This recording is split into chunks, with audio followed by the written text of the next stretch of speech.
The situation in Ethiopia is spiraling out of control. Violence and destruction have reached alarming levels.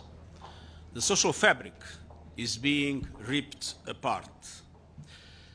Hostilities in the Tigray region of Ethiopia must end now, including the immediate withdrawal and disengagement of Eritrean armed forces from Ethiopia.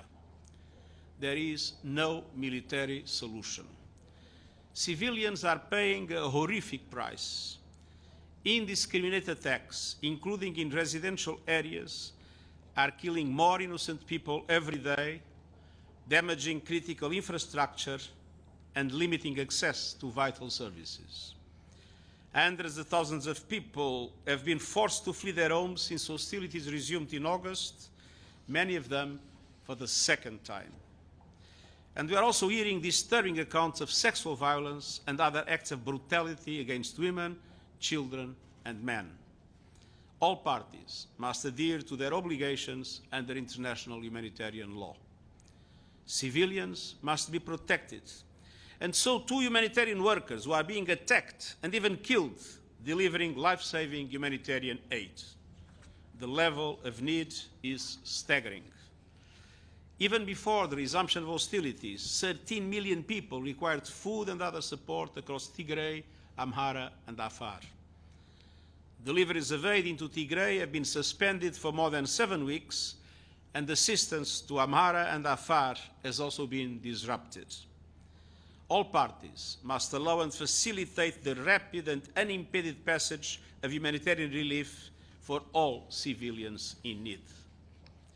The United Nations is ready to support the African Union in every possible way to end this nightmare for the Ethiopian people. We need the urgent resumption of talks towards an effective, lasting political settlement. And the international community must rally together now for peace in Ethiopia. James Bays, Al Jazeera. Could I first ask you on Ethiopia? You say there is no military solution, but the Ethiopian government and the Eritrean forces believe they are close to victory. And the problem with wars is when both sides think they can win the war. And we have had episodes in which both sides have affirmed that conviction. My belief is that there is really no military solution. And it's important to think about the need to reconcile the communities that have been so dramatically impacted by this war.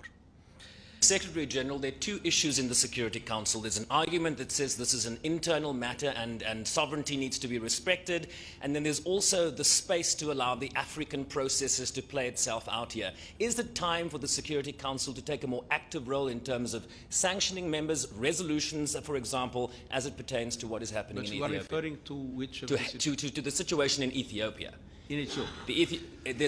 There's been an argument that this is an internal matter and the Council doesn't have any purview given its role in terms of international peace and security, and also to give the Africans the space to solve their own problems. Is it time for greater action from this Council? Well, I do believe that this conflict, which essentially was born as an internal conflict, today has an international dimension. You have Eritrean forces inside Ethiopia. You have a delicate situation in the border of Sudan. So this is something that needs to be seriously considered by all entities, including the Security Council.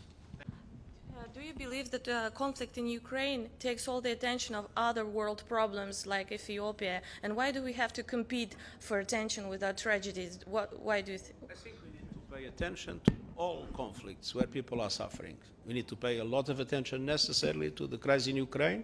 That is a global dimension, but we cannot forget crises like the Ethiopian one, where the level of suffering of the people, the number of casualties are absolutely gigantic.